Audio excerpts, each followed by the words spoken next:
Hi guys, welcome back to our channel again. তো আজকে আমি নিয়ে এসেছি আপনাদের জন্য একটা সুন্দর রেসিপি। সেটা খেতে কিন্তু হেভি দারুণ। আসেন তাহলে শুরু করি। তো এই রেসিপিটা হবে মুগ ডাল দিয়ে। তো যেমন কি আপনারা দেখলেন, আমি মুগ ডালকে আগে ভেজে নিয়েছি। ভেজে নিয়ে আমি একটা পাত্রতে মুগ ডালকে ভেজে তুলে রাখবো।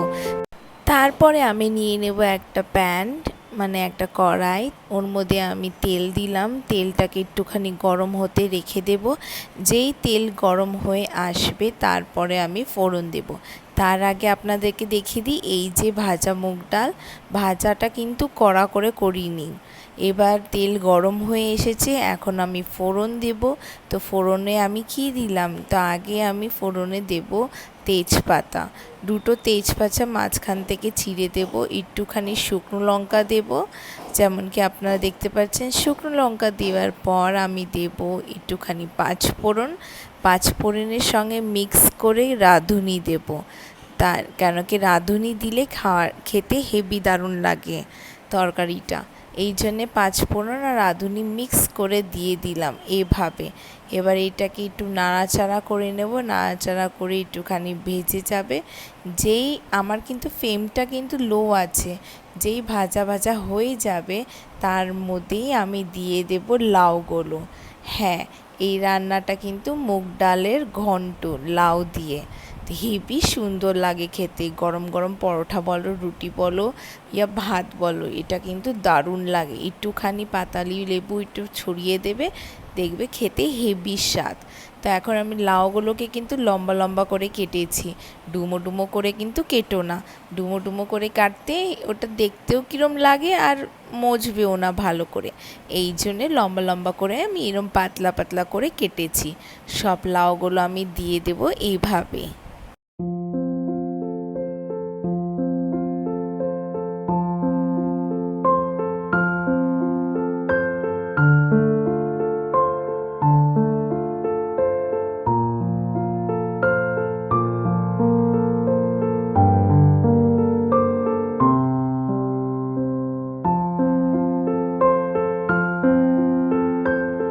এই রান্নাটা কিন্তু হতে বেশি সময় লাগে না।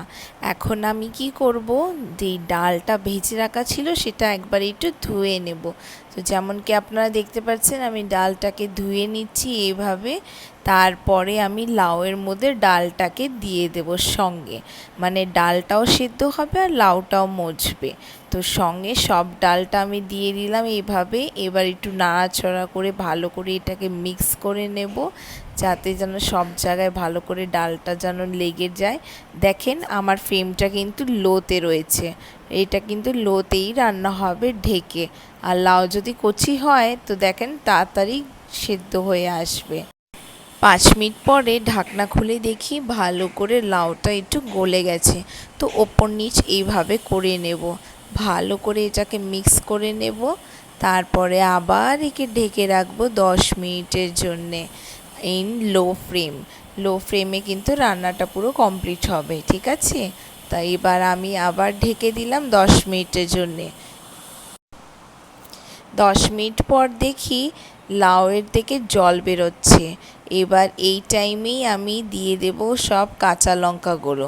কাঁচা লঙ্কাগুলো কিন্তু চিড়ে দিইনি, আখা গোটা কাঁচা লঙ্কাই আমি দিয়ে দেব ধুয়ে। এবার যার ঝাল লাগবে সে খাবে না, যার লাগবে সে টিপে খাবে। হেভি দারুণ লাগে খেতে। এই রেসিপিটা কিন্তু নিশ্চয়ই আপনারা একবার ট্রাই করবে।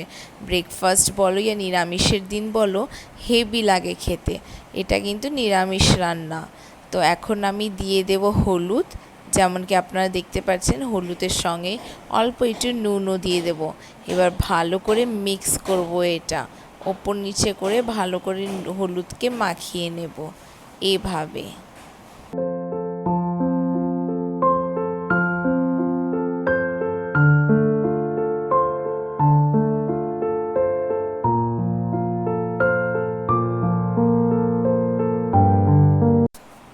এই রান্নাতে কিন্তু কোনো মশলা পড়ে না, এই জন্যে এই রান্নাটা খেতে হেভি স্বাদ হয়।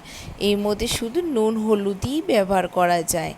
আর আপনারা যদি মশলা দিন তাহলে স্বাদটা নষ্ট হয়ে যাবে। এই জন্যে এই নিরামিষ রেসিপিটা আপনাদের সঙ্গে শেয়ার করছি। নিশ্চয়ই ট্রাই করবে কিন্তু। এবার আবার ঢাকা দিয়ে দেবো আমি 15 মিনিট পরে। এবার 15 মিনিট পর আমি ঢাকনা খুলে দেখি ভালো করে মজে গেছে লাউটা, আর ডালটাও প্রায় সেদ্ধ হয়ে এসেছে। এই জন্যে আর ঢাকনা দেব না, বাস এটাকে একটু মিডিয়াম ফ্লেমে 5 মিনিট রেখে দেব। 5 মিনিট পর আমার রান্নাটা কিন্তু কমপ্লিট হয়ে যাবে। দেখেন ডালটা আর লাউটা সেদ্ধ হয়ে এসেছে।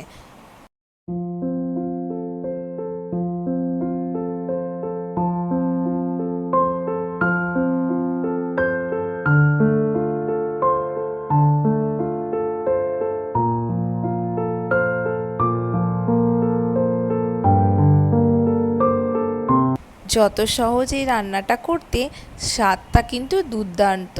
নিশ্চয়ই একবার ঘরে ট্রাই করবে। যাদেরকে লাউ ভাল লাগে না, নিশ্চয়ই এই রেসিপিটা খেয়ে কিন্তু লাউয়ের প্রেমে পড়ে যাবে। সো আশা করি আপনাদেরকে এই লাউয়ের রেসিপিটা ভালো লেগেছে। যদি ভিডিও ভালো লাগে তাহলে ভিডিওকে লাইক করবে, আর যারা সাবস্ক্রাইব করেন তারা প্লিজ সাবস্ক্রাইব করে দিন। ঠিক আছে, আবার দেখা হবে একটা নতুন ভিডিওর সঙ্গে। ফিলহাল কে লিয়ে বাই বাই।